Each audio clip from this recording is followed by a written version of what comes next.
पहले चुनाव की बात। हर दावेदार से कराएंगे आपकी मुलाकात। देखिए विधानसभा चुनाव पर चुनावी चर्चा।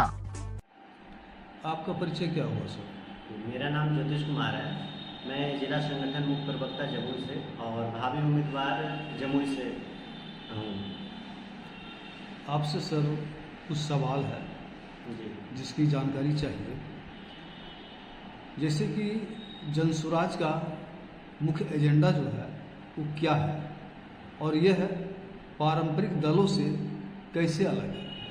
देखिए, जनसुराज का मुख्य एजेंडा है बिहार को बेरोजगारी से दूर करना और बेरोजगारी के साथ साथ जो पलायन है, मुख्य एजेंडा हमारा याद रखिए कि हमारा जो बेरोजगारी और पलायन जो यहाँ बिहार से जो लाखों करोड़ों लोग जो बाहर मजदूरी करने जाते हैं, मुख्य एजेंडा हमारा रोकना है।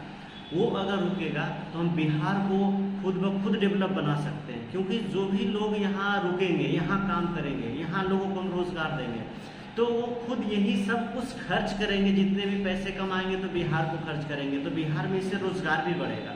तो इसमें दोनों का दोनों आ जाता है। मुख्य एजेंडा यही हमारा है और साथ में कृषि है और साथ में हमारा शिक्षा व्यवस्था दुरुस्त करना है, जो कि आज तक कोई पार्टी सोची नहीं है। 18 साल से नीतीश जी राज कर रहे हैं, 35 साल दोनों मिला करके अगर बात किया जाए तो एनडीए और आरजेडी मिलकर के राज किया, लेकिन उसके बारे में कुछ नहीं सोचना है। तो ये हमारा मुख्य एजेंडा है, किसानों को कैसे बेहतर बनाया जाए और उसमें जो रोजगार कैसे पैदा किया जाए, क्योंकि हमारे पास बहुत सारी ज़मीन है जिससे हम रोजगार पैदा कर सकते हैं। छोटी छोटी फैक्ट्रियाँ लगा सकते हैं, लोगों को स्किल दे सकते हैं, उससे लोगों पे रोजगार बढ़ेगा। तो ये सब हमारा मुख्य एजेंडा है जनसुराज का। जमुई के लिए अब क्या देखते हैं? जमुई को किस प्रकार आगे की ओर ले जाएंगे? जमुई को हम आगे इस तरह से ले जाएंगे, जैसे कि पहले बिहार में तो हमारा पूरा 5 जो हमारा संकल्प है वो तो पूरा होगा ही, साथ साथ जमुई में भी होगा। लेकिन जमुई को अलग तरीके से बनाना, यहाँ के लोकल जो विधायक होंगे उनका मुख्य काम होगा। जैसे कि यहाँ बहुत सारे, अगर जमुई सिटी की बात किया जाए तो यहाँ इतना जाम रहता है कि सोच भी नहीं सकते। उससे बेरोजगारी बढ़ती है, लोगों में परेशानियाँ बढ़ती है, लोगों को आने जाने में तकलीफ होती है। तो सबसे पहला तो यहाँ का ये दूर होगा।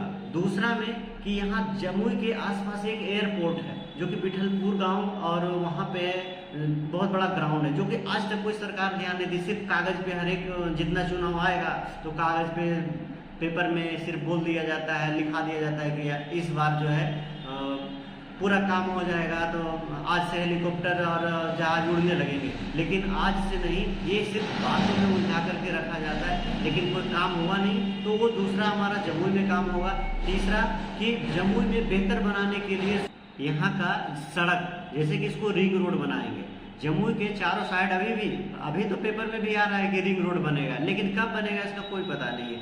तो यहाँ का जो रिंग रोड होगा उसके लिए व्यवस्था होगी, अच्छी व्यवस्था, जिससे कि जमुई को डिस्टर्ब ना हो, बिना डिस्टर्ब हुए जमुई पूरा काम करे। इसके बाद यहाँ नीचे जितने भी होंगे रिंग रोड तो चारों साइड होंगे, उससे हमारा जो स्टेशन है मल्लेपुर, वहाँ से नज़दीक जाया जा सकता है, बहुत अच्छा व्यवस्था हो जाएगा। यहाँ रोजगार भी बढ़ेगा रिंग रोड आने से। और जितने भी टेम्पू हैं उनके लिए अलग स्टैंड बना दिया जाएगा, बस का अलग अलग स्टैंड रहेगा जो कि जमुई के इर्द गिर्द रहे, लेकिन जमुई के अंदर छोटी छोटी सिर्फ गाड़ियाँ आए, बड़ी गाड़ियाँ के लिए अलग से व्यवस्था किया जाएगा। इस प्रकार से जमुई को बेहतर बनाया जाएगा। साथ साथ किसान यहाँ के बेहतर बनेंगे। यहाँ के बालू खनन जो माफिया है कह सकते हैं, वो बहुत बालू उठा करके नदी को इतना गहरा कर दिए हैं कि पानी यहाँ तक नहीं ऊपर चढ़ पाता है, नहर में पानी नहीं आ पाता है, जिससे किसान को इतना नुकसान होता है कि सोच सकते हैं कि कितना नुकसान होगा। अगर पूरी गहराई कर देते हैं पूरी नदी को तो वो पूरा बालू उठा लिया जाता है, वहाँ से पानी नहीं आ पाता है नहर में। अगर नहर में पानी नहीं आएगा तो फिर किसान भाइयों को कितना तकलीफ होता होगा। ये सब पर रोक लगेगा कि लिमिटेड तरीके से बालू उठाया जाए। इस पे हमारी सरकार काम करेगी और यहाँ के जो लोकल विधायक होंगे उनका सबसे बड़ी जिम्मेदारी होगी जमुई के लिए। गठबंधन की संभावनाओं पर आप क्या कहेंगे? ऐसा भी हो सकता है कि पार्टी को अंक कम मिले और गठबंधन पर जाना पड़े तो क्या कहेंगे?